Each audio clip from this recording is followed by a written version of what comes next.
Live with clickorlando.com, this is News 6 at 6, getting results. Fed up, stranded, and demanding answers. Tonight, we're seeing the trickle-down effect from thousands of flight cancellations. The response we just got from Orlando International Airport's biggest carrier. First, though, business is under investigation for possibly violating state law by requiring proof of COVID vaccination. Glad you're with us tonight. I'm Matt Austin. And I'm Lisa Bell. News 6 got our hands on the paperwork. The Florida Department of Health is reviewing more than 100 cases. The Amway Center, Advent Health, and the Orange County government are just a few now under the microscope. News 6's Crystal Moyer has reaction from the newsroom tonight. Thank you, Crystal. Just in, deputies say the woman killed in a shooting over the weekend was caught in the crossfire between an ex-couple. This happened early yesterday morning along Southeast 56th Street in Ocala. Deputies say the victim, Sonia Stahl, was a passenger in her friend's car when it happened. They say her friend, Alexa Newton, drove to her ex-boyfriend's home. Timothy Mack told investigators he asked Newton to leave, and that's when deputies say Newton got in her car and drove toward him. Deputies say Mack tried to shoot the car's engine block to stop the car. A bullet hit Stahl, though, killing her. State attorney's looking into this as a possible stand-your-ground case. Mack faces charges for a probation violation. Newton's also in jail on separate charges. Developing now, Southwest Airlines is struggling to get its act together after more than 1,000 cancellations across the country this weekend and almost 100 just at our airport. Southwest is the largest carrier at Orlando International, and the airport is feeling the frustration. But is there a bigger issue behind the cascading cancellations? News 6's Eric Von Enken is at OIA investigating. Had to get the bleep button out for that story. Well, the travel headache comes as Orange County sees a slight drop in tourist tax dollars. The county bringing in more than $16 million in August. A big increase over August of last year, of course. The numbers still down from 2019. The county says tourist tax dollars tend to dip that month as students go back to school. But this August, the numbers dropped more than expected as COVID cases increased statewide. At any moment, 2 local school districts could receive a letter from the state saying they face punishment over their mask mandates. Both Brevard and Orange County school leaders say they have not yet received that notice. Last week, the State Board of Education voted to penalize 8 school districts for going against the governor's order, which makes masks optional. The districts are warned they will face financial penalties unless they can prove they are following the governor's order within 48 hours. The clock starts ticking once school leaders receive the letter.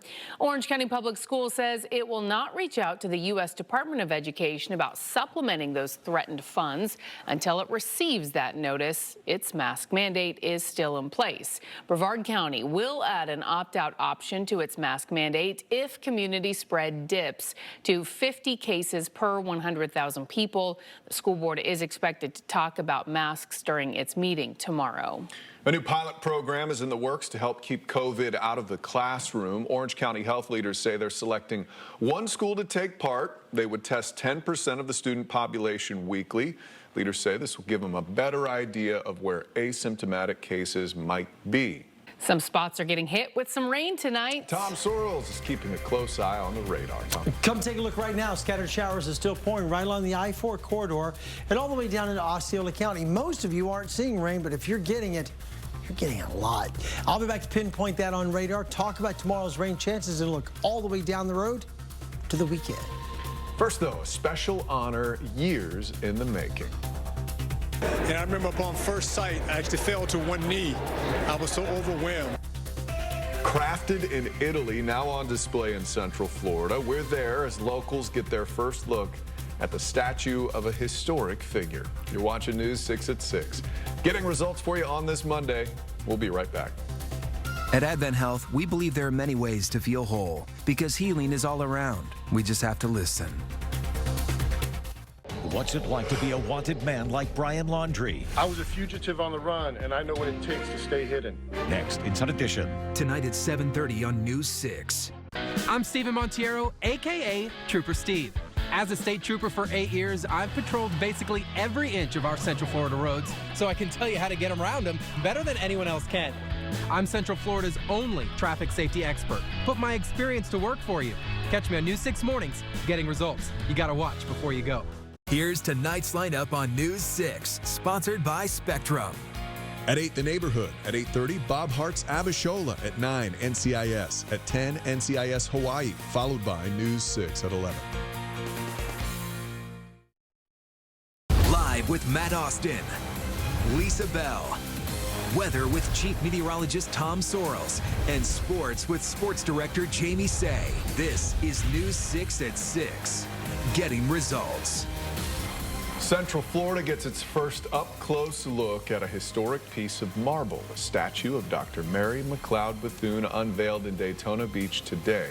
It will soon head to the U.S. Capitol's Statuary Hall, where it will represent Florida. And Dr. Bethune fought for equal rights and founded Bethune-Cookman University. Now she will be the first black person to represent a state in the hall. News 6's Molly Reed reports the special honor was years in the making. Time to check in with Chief Meteorologist Tom Sorrells. Hey. We're not out of the woods yet with this whole tropical thing. In fact, there's a lot out there. Not done. Couple of ways we have to watch. Neither one of these are a threat to you, but I just want to keep you advised as to what's going on. Big wave here. Bound probably this way. Has about a, 20% shot of developing. This one has a 10% chance the next 5 days. Neither one of these look to be a threat to you, but they're out there. They're developing or trying to. We will keep you posted if anything changes.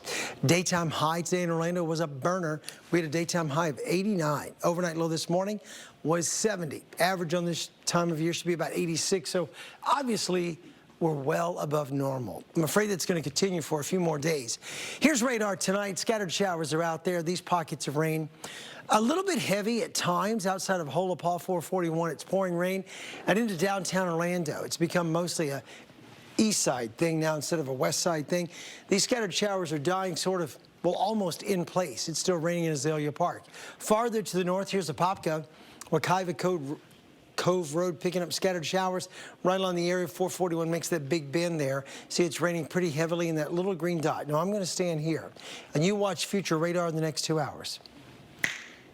Dwindles on down to just about nothing by about 7 or 7:30. Right now, on the launch credit union camera at the port, everything looks really good. It's been beautiful along the coast.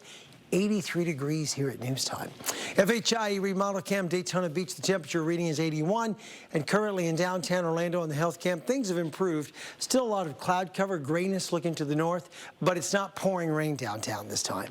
82 degrees in Orlando. Temperatures where you live, 79 from the Villages to Leesburg and 80 in Gainesville. We're between systems.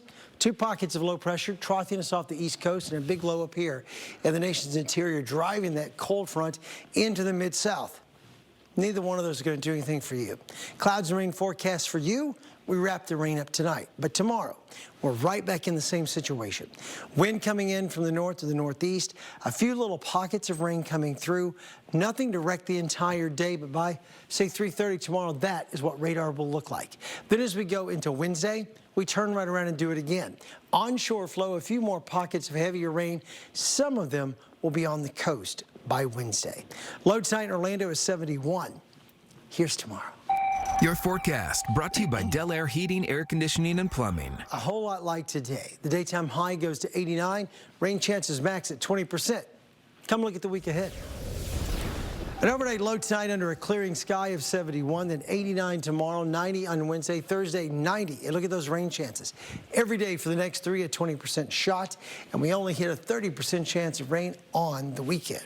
Tom, thank you. Well, tonight at 7, a local woman says she was victimized twice after hiring a moving company. First, she says she was assaulted by a mover. Now, months later, she is still waiting for her boxes of belongings. It's just not easy to go through something like that and know that it could happen to anyone. News 6 investigator Mike DeForest tries to track down her missing items as police launch a criminal investigation. He has already inspired people as the first person with Down syndrome to complete the Ironman. Now this local athlete is celebrating another big success, the big goal he just reached, coming up at 7. Ryan's in with sports now for UCF. These opportunities just don't come around too often, do they? No, they don't, Matt. This year's matchup with Cincinnati, extra special, a preview of the challenge against the top 5 foe. And tough news for Canes fans today. Head coach Manny Diaz's thoughts on his star QB just ahead. It's about making our neighborhood safer. Channel 6 has been instrumental in getting our story out there.